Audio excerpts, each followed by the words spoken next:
The final Jeopardy question.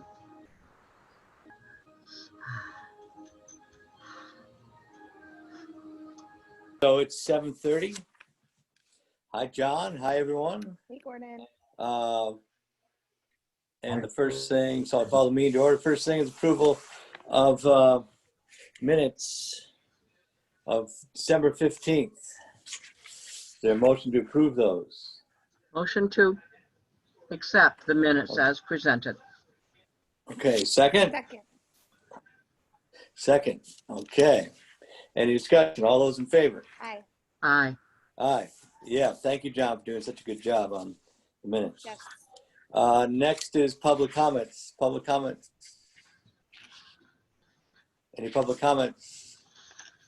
Going once, going twice? Yes, I'd like to say one thing. Richard Griggs, who films all these things, is featured in the January issue of Main Street Magazine on pages 6 and 7 in an article called Deconstructed, Revitalized, and Reconstructed, with 4 pictures, and it was written by C.B. Wismar, and it's worth reading.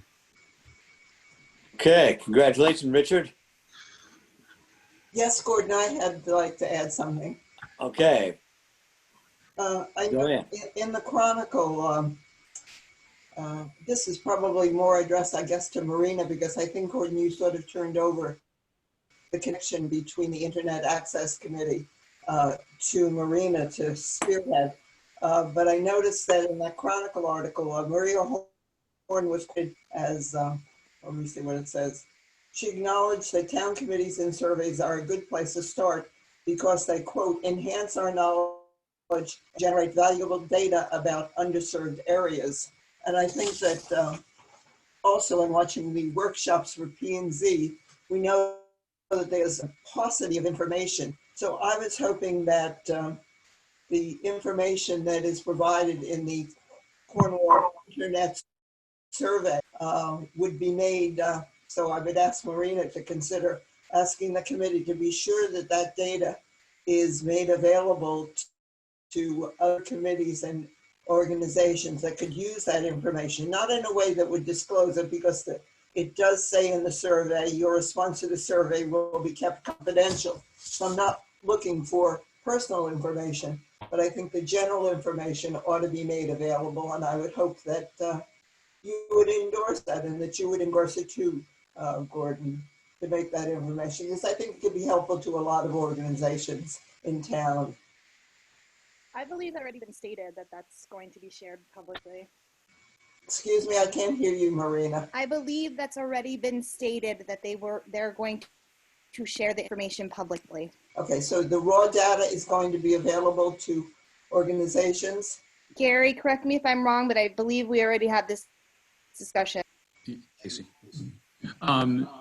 We'll have a follow-on discussion. We have, the committee has agreed to publicize the summary information.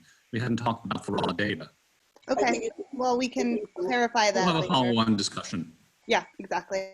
Yeah, Marina, that you consider the raw data, because I don't see that there's anything confidential about that. And I think, you know, rather than have filtered, it should be made available. We'll discuss with the Internet Committee. Okay. Yeah. I believe Gary's going to pop on later on the agenda, item number 3. So, okay. I appreciate that.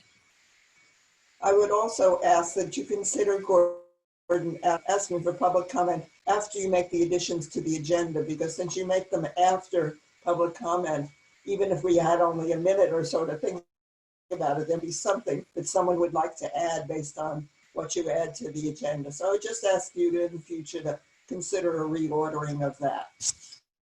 Thank you. thank you. So then, any other public comments? So then we have communications. We are in the information age, and I would like to say how good it is to click on in 2021 and see the new website is up. The website committee has been working hard to get the people posting things familiar with the new protocols and things. But again, thanks Rocco for putting all that time in. And it is certainly, it's really very good presentation for the town. There's a lot of incredible content out there as people are looking for it. And I like the idea. We did get a press release from the Internet Committee from Louise Riley, who said she views this as a unified experience between the town and the community, which I think in these somewhat divided times, the more unity we have, the more unified experiences we can have, especially in a small town, the better off we are. And again, thanks for the people putting a lot of time into really presenting the town in an accessible and very striking format. So again, thanks for that work. Any other communications? Additions to the agenda, I have 3. One is the cost annual meeting. Second is the Little Guild funding request, and third is platform tennis. So anyway, a few additions there. Any other additions suggested? No. Okay, so is there a second to add those 3 items I second. to our agenda? I second.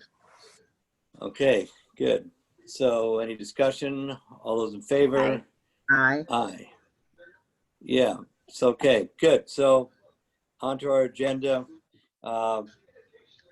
Again, COVID continues to have a big influence on what happens here, is from our virtual meetings onto our everyday life. Again, I think a lot of work's being done sort of behind the scenes. I listened to the governor's presentation yesterday. Again, we go up and down a little bit there. And again, some of the numbers fluctuate and depends on whether you want to look at positive test rates or whether you want to look at hospitalizations or new cases or whatever, but the virus is certainly still out there. In the Connecticut area, we've done well here.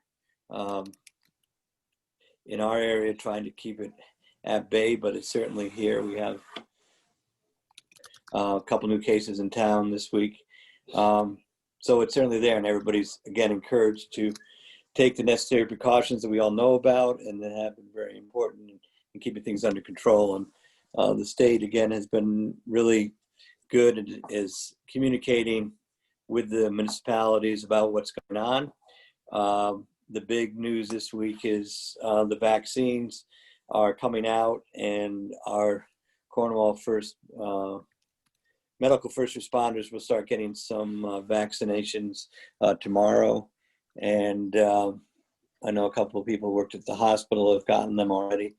So again, that's the first, one of the major tools we have to try to turn this thing around.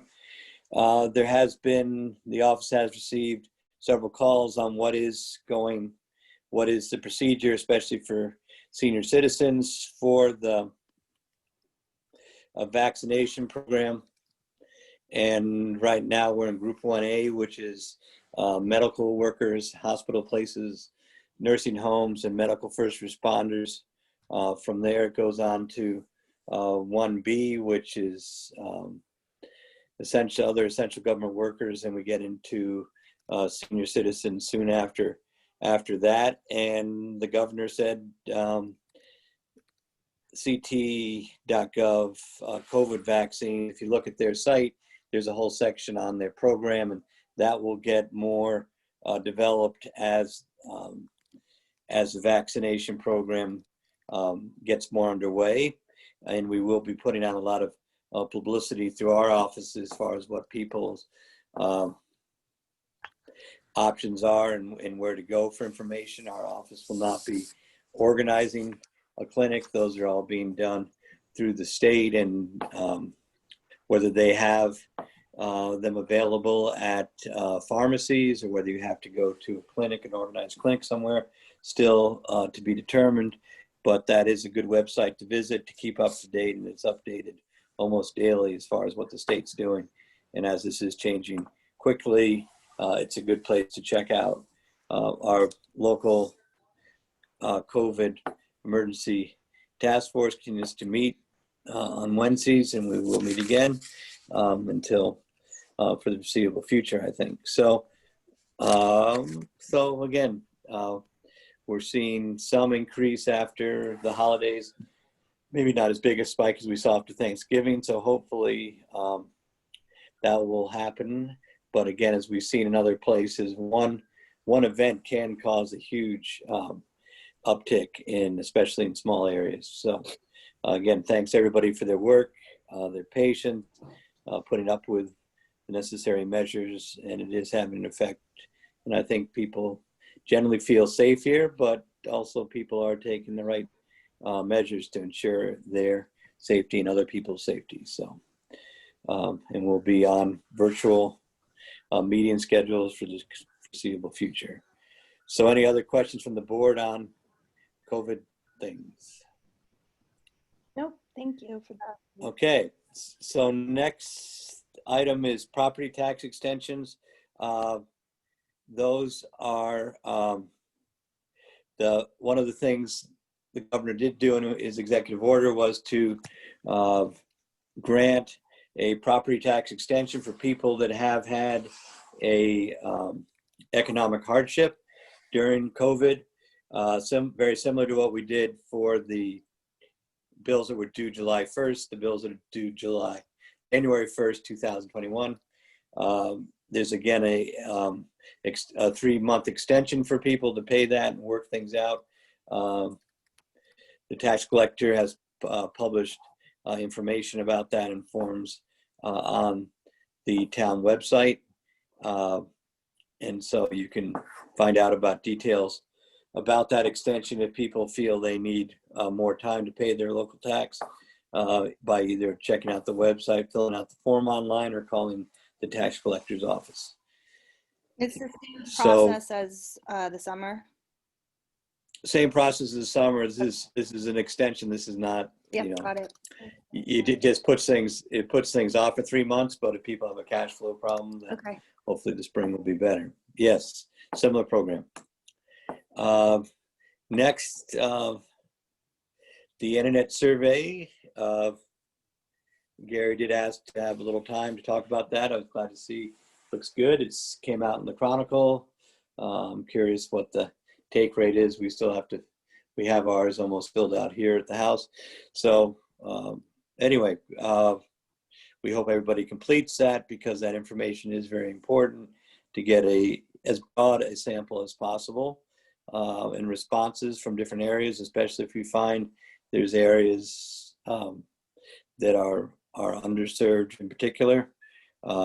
We can work on that. And again, Gary, do you want to chime in? Yeah, just reiterating, Gordon, what you just said. We're looking for everyone in town to fill it out. We have 140 responses to date in the first week.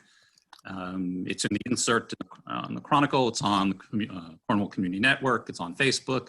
And we're hoping the BOS will include it in your biweekly send-outs.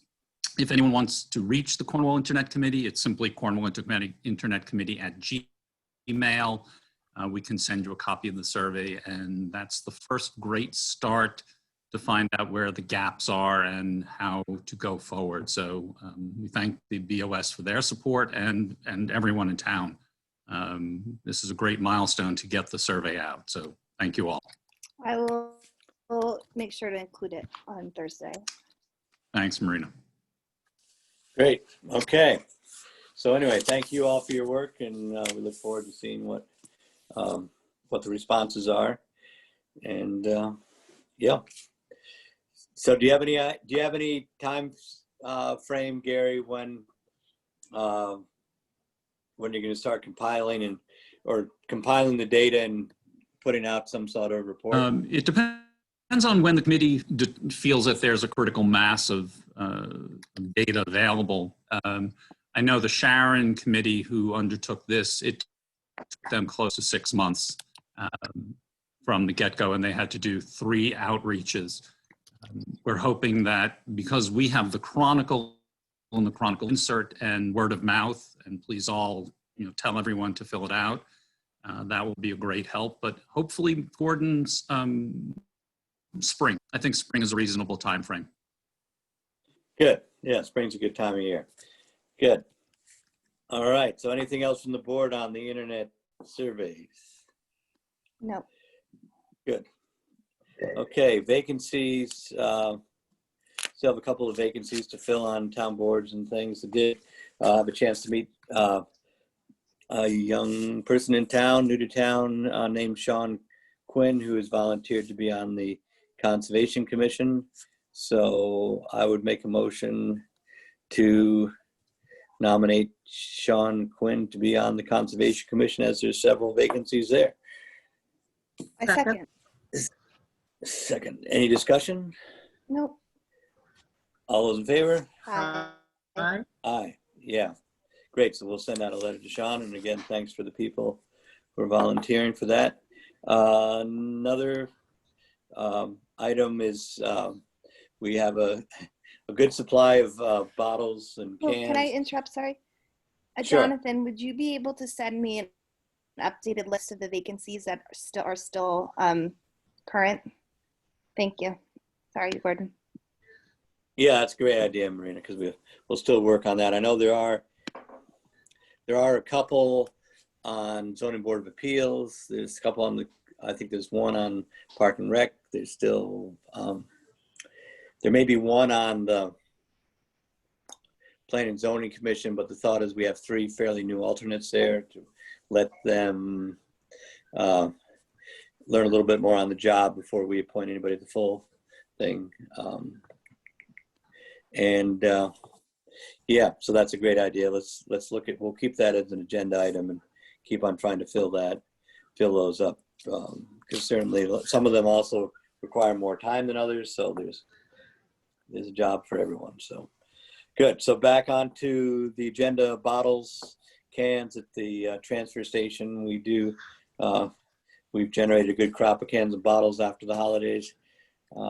And those returnables go back and get redeemed.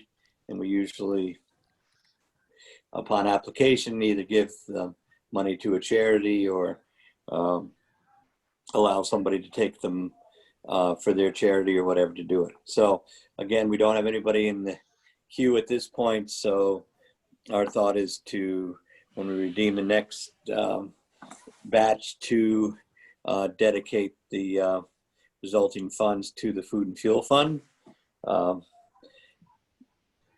So I'd make a motion that we dedicate up to $1,000 of our can and bottle returns from the transfer station to the Food and Fuel Fund. I know, talking to Heather, that the fuel thing has gotten really has increased. The need has increased because there's been a lag of in some processing some of the applications. There's been a reduction in some of the funds from the other government agencies. So having this, we were heavy on food in the summer, and now we get in sort of the fuel season. So again, people's generosity is put to good use, and we will probably be in a position to give people a bit extra this year because of such a great response to our appeals and to the getting good response from Heather's insert in the Chronicle.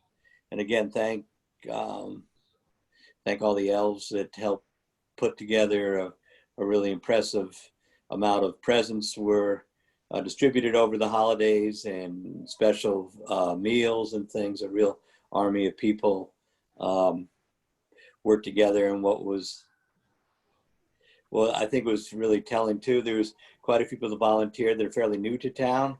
So that again reinforces my feeling this, there's good, positive, new energy coming into town. And I think that's one of our jobs, is town officials is to channel that energy and recruit new people to do work, and then thank everybody for responding and making people's holidays a little brighter than they would have been without that effort. So again, did we vote on that motion, John, or did I just ramble on too long?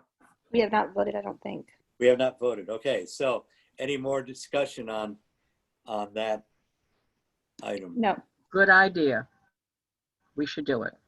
Yes. Okay. So all those in favor? Aye. Aye. Aye. Aye. So next is the town housing plan group. We are one, as we've mentioned before, we're one of the 9 towns in the area that have applied and got a grant to help us pay for the services of Janelle Mullen, who is also working on for the Planning and Zoning Commission, and specifically she will be giving us staff support as well as I believe working for other towns so she can steal their good ideas and give them to us. So I have asked, I did talk to Janelle about what, some of the core constituencies that should be represented on this group. And so I have asked the following people to serve on this committee, and they've agreed. Good response. First is Mag Cooley, who's been chair of the Cornwall Housing Corporation for many years and has much experience in the peculiarities of providing housing in Cornwall and some of the issues there. I've also invited Heather Deneen, our hardworking social service agent, who has a perspective of people with housing issues and really what are some of the obstacles to living in Cornwall, and what are some of the financial aspects of those. Also asked Anna Tamel, and who is chair of Planning and Zoning, who did a lot on the town plan, and essentially what a lot of this work will be to take the work of the town plan and make this into a housing plan for the town. We will be adding other aspects too. So we will be doing some things maybe beyond what some of the things in the town plan said. And I've also asked Janet Carlson to represent the Economic Development Committee on this group, and I've asked Marina and Will Evans and Sana Peterson to serve on this committee, as they all have some experience in housing issues, as well as I've also asked Ingrid Ellen, who is a professional, is a professor of planning at NYU, and is a longtime Cornwall resident. So she has a lot of sort of overarching interest and expertise in the area. So I think that's a pretty broad committee with different interests and different levels of expertise. And again, hopefully we'll be able to pull together a plan fairly soon and have something for public comment. Again, the spring may not be an unrealistic time to do that. And here's Janelle to join us to tell us tell us a little bit more about how this is playing out in other towns, or how long should the process take. All these people are fairly busy, and I said this is not a huge time constraint, and because we looked at the housing issue pretty in depth for the 2020 plan. Things have changed somewhat with COVID, but the underlying issues are still there. The need to have housing for younger people and older residents who are trying to scale down, and people trying to scale up, and a bunch of different things. So I think the issues are somewhat have been there for a while.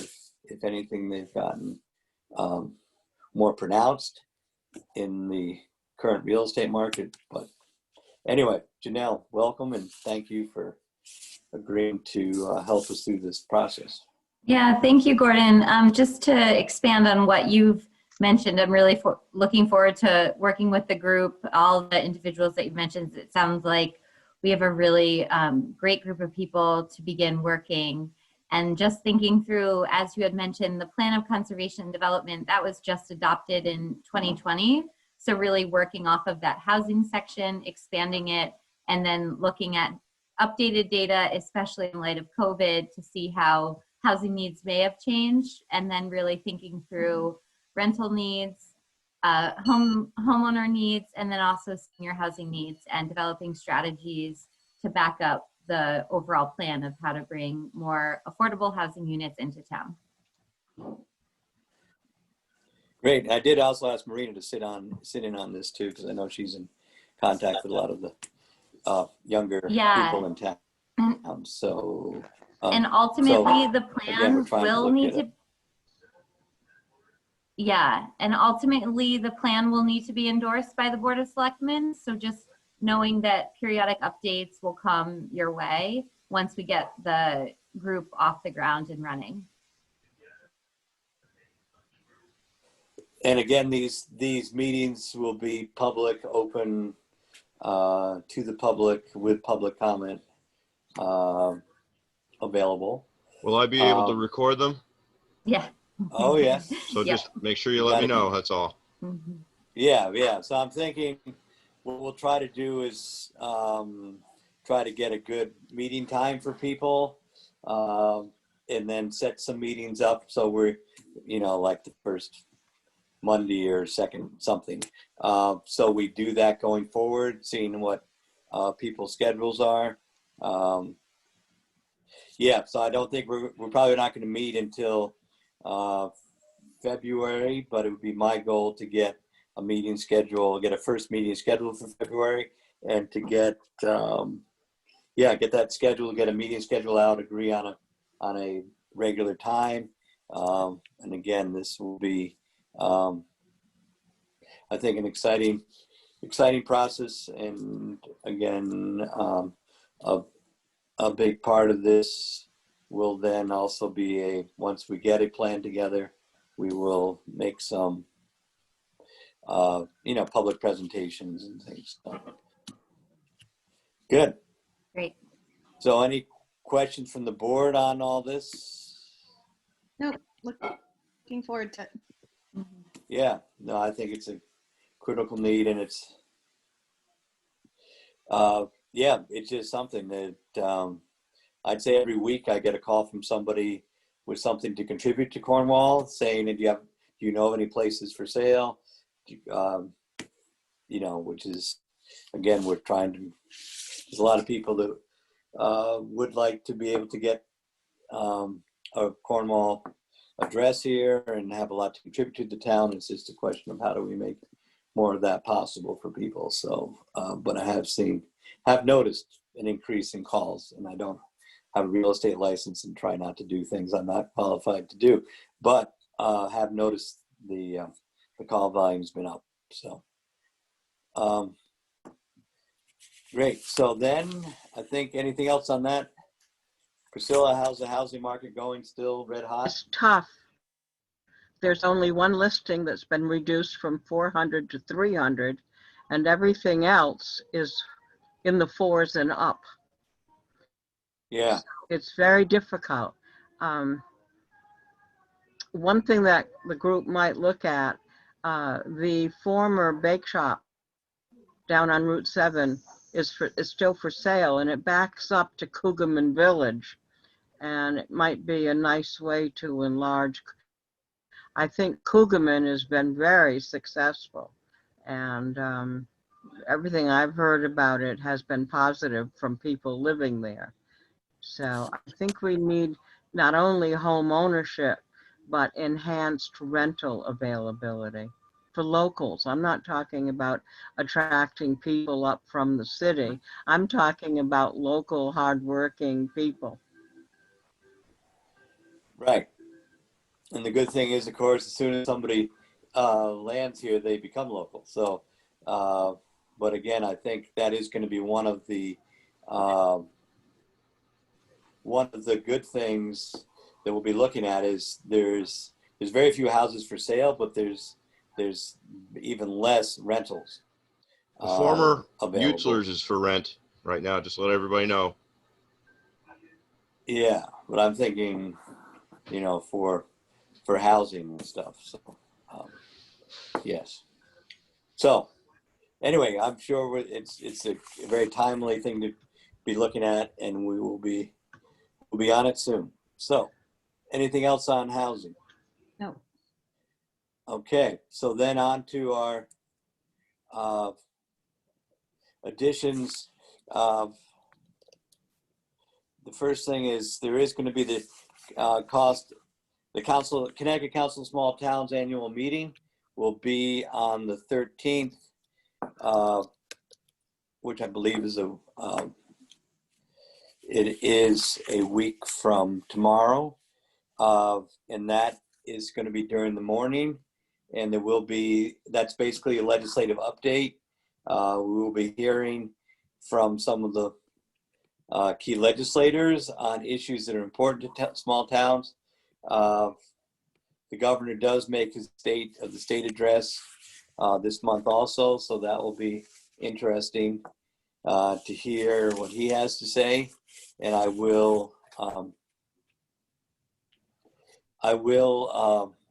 will email out this week to the board the details of attending that meeting if you have time or interest. I think it's $30. Unfortunately, there's no dinner with it, but anyway, there's usually a lot of useful information that comes out of that meeting. So we will get that information out to the board. The second thing is the little guild. We've gotten a request. We've talked with them about giving them $2,000 a year for their services for an animal and dog shelter for dogs and cats that come from our animal control program, and they have been very generous with their space, and we realize it's good to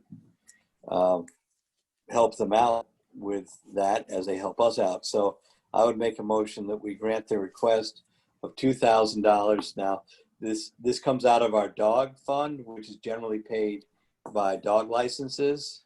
And occasionally when that runs short, we have to transfer money from the general fund into the dog fund, but we have to have a dog fund because I believe some of that money then goes off to the state. It's one of these little funds that runs around and makes Barbara keep track of a lot of different accounts. So anyway, we do have about $6,000 in there now. That also does go generally to pay for our animal control officer, Brad Hedden, who does a great job with all our domestic and wild animals that run around here. So that's a motion to put $2,000 to give them $2,000 out of the dog fund for this year. And then I think while we're on the subject and we're kicking off our budget season, we can kick off our budget season by agreeing to do $2,000 for next year, which starts July 1st. I second that. So is there a second to that? Second. Any discussion? No, I thought we had already discussed this in the fall. I was under the impression we already made a motion on this in favor. So yeah. Well, your mind is younger than mine, so if we did, we're gonna do it. Okay, well, yeah, let's get it going then. Let's get it going, and then also we'll remember next May that we've done it for next year, so we don't have to do it again. Okay, well. So, anyway, great. All right. So anyway, I think this covers it, and John gets a minute. We'll find out whether we've already done this before. So anyway, that's two for this year, two for next year. Any more discussion? No. No, All those in favor? aye. Aye. So then the next thing is platform tennis. Priscilla did receive a request that the town consider putting a platform tennis facility in at Foot Fields. And we received some information on that. And of course, that would be a fairly serious undertaking on several fronts, and we don't have any money in any budget at this point for platform tennis, although I understand such a thing could be popular. So I think at this point, I haven't read all the information that came in yet, but I think it might be appropriate to refer the request to Park and Rec, see how they feel that fits. There's not a huge amount of extra space down in Foot Field, especially if when we return back to soccer or baseball, we can fill up the parking lot and the overflow parking lot pretty thoroughly. So I think we have to think about space. We have to, this thing is lighted at night, maybe think about impact to neighbors or whether this be a daytime thing. And plus a maintenance budget, who's going to be in charge, who's going to supervise, this kind of thing. So, I mean, it's a fairly complicated undertaking and proposal. But let's, again, I would also like to talk to other towns, see what towns do this and how they work, how they deal with it. Again, we do have clay courts the town does pay to maintain, and they work out really well. Partially because of the generosity of the Hubbard family that allows us to use their courts. But those are in, heavy use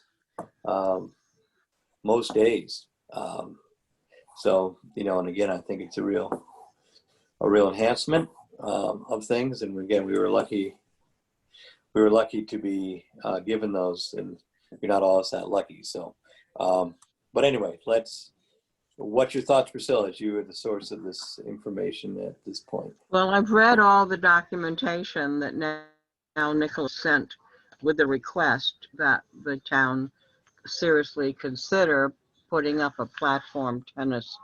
She even has a bid proposal, which is slightly in excess of $100,000. And what you've mentioned, Gordon, with lights and stuff, neighbors would be affected from Foot Field. But it seems to be something that a lot of people like to do. I'm not an athlete, so I'm not one of those people. But I don't dislike the idea. I don't know where we would get the funding from. It's possible that somebody could organize a fundraiser. And your suggestion that perhaps this be turned by us over to Park and Rec for their consideration and whatever else needs to be done is probably a good one. Does anybody else? Yeah, I have think anything? they would certainly have a role to play in things, because again, they are responsible for the activities that go down there. So it'll be interesting to see what the buzz is, and it doesn't hurt to to ask and check things out. So anyway, I will do that. I will try to write back Nell some things, and Okay. I will get through. She sent us a read through the very information. thorough Yeah, proposal. I mean, I think right away with anything we do for that kind of money would definitely probably, we'd seek several proposals or go out to bid or whatever we're going to do. I mean, we can't, and we have, we have no money. So, I mean, we have no money for this. So we'd have to go from Park and Rec to the selectmen, to the Board of Finance, to a town meeting, or at some point to spend something like that, or half of something like that, or whatever. And it has to be, weighed out with all the other town priorities, but it's good to, I mean, I think it's also good if people do have suggestions of what the town should be doing. We are about to start into our budget season, and we'll probably be talking a lot of budget for the next 6 weeks. So now's a good time to hear people's proposals, ideas, refer them to committees, and try to see what gels for the coming year. Okay, any other thoughts about platform tennis? Marina, what do you think? Well, I definitely think, especially in light of like COVID and what I've learned is like recreation is really important. I mean, we all kind of knew that, but having seen the beach this summer so intimately, I just realized that it's really important for a town to have, services and offerings. Having said that, it's not a small amount of money. I think we're in very early stages, and this ultimately will be a town decision if it proceeds. So I think we can both, the people who are proposing this, as well as that, can just keep the ball moving. But beyond that, at this point, I don't think there's much more merit for a discussion. Okay, got it. So that completes our agenda, except for public comments. Public, how's public been out there? Any public comments? The press is here. I saw press earlier. I've got some spelling questions, Gordon, if you don't mind. Okay. Sean make it too Quinn, hard. how does one spell Sean? Pretty sure it's S-E-A-N. Is that correct, John? That's correct. Okay, and can you go over once again, I'm sorry, the names on the committee for housing? Okay. We have Margaret Cooley, Heather Deneen, Anna Tamel, Will Evans, Sana Peterson, Anna? and that is Sana, S-A-H-A-N.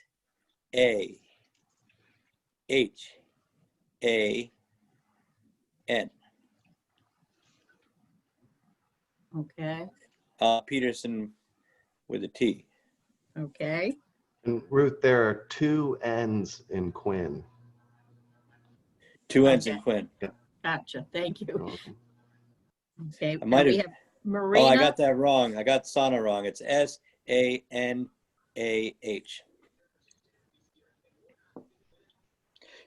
Peterson, Janet Carlson, Marina Kachabi, and Ingrid Ellen. Ellen spelled. Like Ellen. Girl's name? Yes, correct. Okay, thank you very much. Thank you. Okay, good to see you in the new year. And back to Peter, You and too. back to Peterson, is that S-O-N or S-E-N? Ian. This is harder than Jeopardy. Yeah, so we have a good mix in the committee there, and Sana actually works at the Cornwall Bridge Pottery and has some pottery for sale at the new store in West Cornwall. And Will Evans is just joined planning and zoning, and he grew up here and has chosen to return. So that's good. Gordon, Yes, Joanne. I wanted to ask, since you're speaking again about planning and zoning, having watched the workshop meetings, it seems a little strange that planning and zoning put together a proposal for business activities in the town, which were held at meetings where there could be public input. But then they had a meeting and they withdrew all of that proposal intact. And now they're redrawing those regulations at workshop meetings where their chair is not permitting any public input. I wondered, maybe Janelle could address that with you. I mean, you may not want to talk about it in front of the group, but I think it's a very bizarre situation where what's drafted with public input is withdrawn without notice, and now new regulations are being put together with no public input. It just seems crazy. Okay, well, I will relay those concerns, and I know they have. Gordon, I would like you to be concerned. I would like the Board of Selectmen to be concerned. Yeah, I mean, I attend the workshop meetings because I'm ex officio member on the board there, and I know they are taking everybody's written comments into account, and there is going to be a whole public process. But anyway, I talk to the chair all the time, so I will relay these comments. Do you have any feeling about that? Do you feel that's the right way to go ahead with this? I mean, I think they are certainly being very cognizant of what public comments they've received. So and I think the regulations show change and adaptation to those things. I think a lot of the topics they're talking about were in the town plan. So again, I'm not gonna criticize another board, which I think is working pretty hard on getting something to a point. But anyway, we'll continue to evolve. Gordon, I would hope that you don't hear my input as a criticism.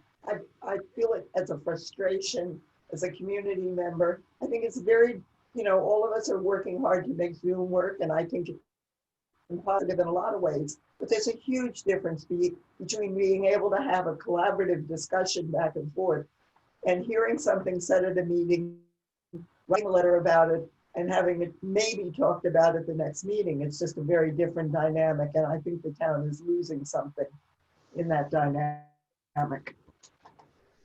Thank you. Gordon, can I add just one Thank quick you. thing? Sure. Yeah, Sure, Joanna, I'm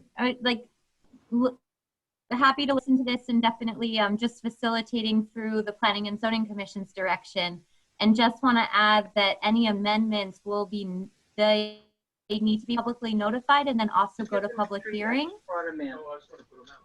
So at this point in time, my understanding is just that the commission is doubling down to work really hard on getting updates to the regulations that then would go back out for public input. So I don't want it to be misconstrued that there won't be public input, because that's definitely a very important part of the process. I agree with you, Janelle, but you and I both know there's a huge difference between input that takes place in the early stages of development and input after something is finished, quote unquote. Okay. So any other public comments? Okay. Anyway, thank you all for tuning in. I'd like to make a comment. Okay. Yes. I've come before the board to ask on a few occasions to come and speak with the representative for our region, he's a consumer advocate for our town and a number of other towns, all of the optimum towns in our area, and basically can give us an idea of the programs that are available right now, especially during COVID, to help students and businesses have more affordable internet access.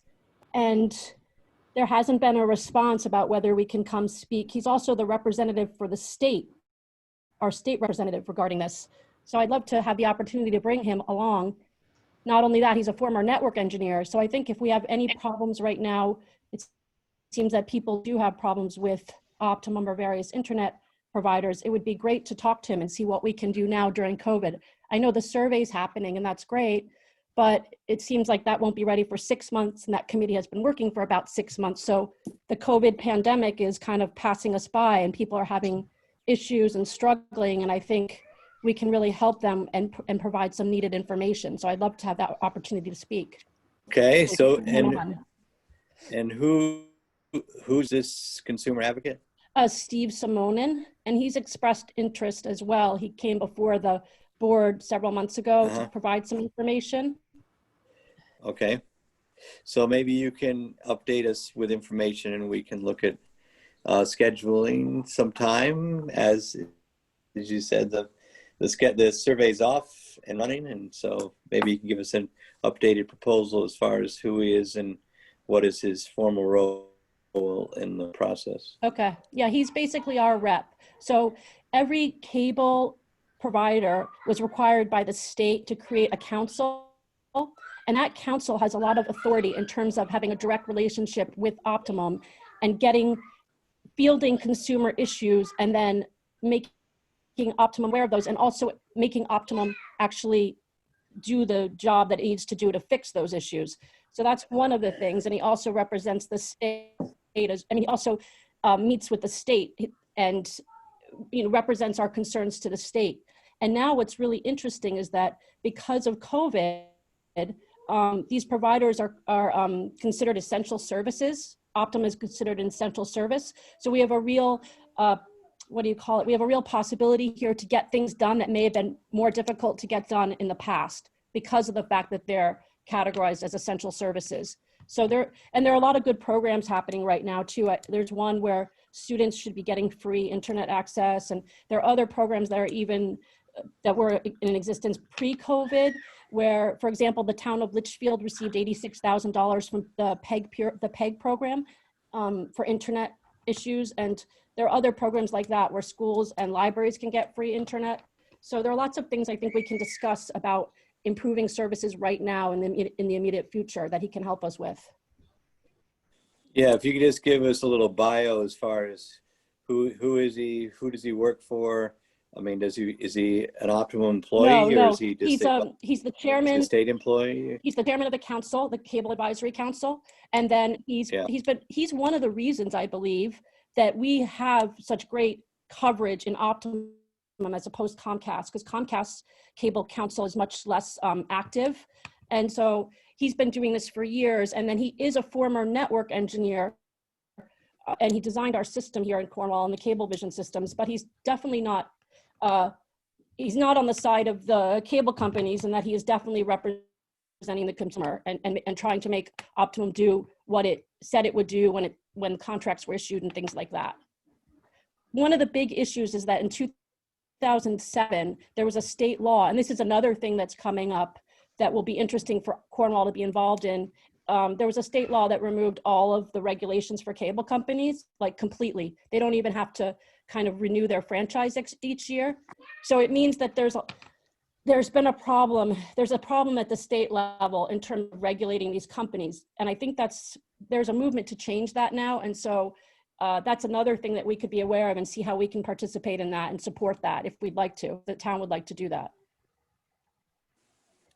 Okay, thank you. So anyway, yeah, we'll send us some bio and see if we can schedule some time That'd be great. in the next while to learn a little bit more. Because I mean, I think it's possible to do a couple things at once, and I know there are people in town with Optimum issues, especially people trying to get. I know people that have tried to get new services installed to their houses have called the office with some stories of taking a very long time to get that done and very frustrated and not a smooth thing. So again, I think there's some things that can be addressed immediately for the town's benefit. So, great, thank you. And again, you. all right, thank you. Thank you. Carolyn. All right, anything else? Any other public comments? Okay, hearing none, I'll wish you all a good evening, and we'll see you in 2 weeks. We'll be starting to get into our budget process, and we may have to have some extra meetings for that towards the end of January, but we will be meeting at our regular meetings also. All right, thank you all. Good night. Good night. Good night. Good night.